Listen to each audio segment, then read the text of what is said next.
इस तरह से आज के हमारे आदिवासी समाज के अगुआ चितरंजन राव जी मंच में पधार रहे हैं, उनको स्वागत है।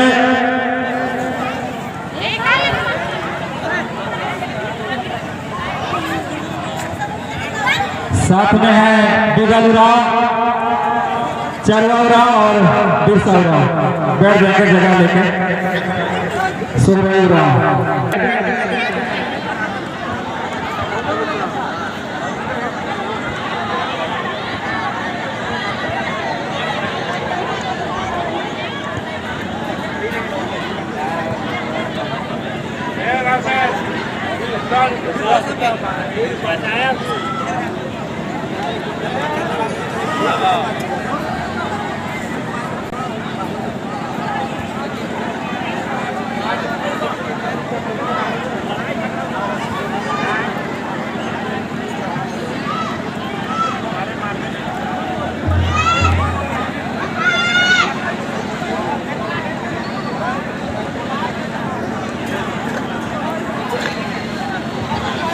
Halo.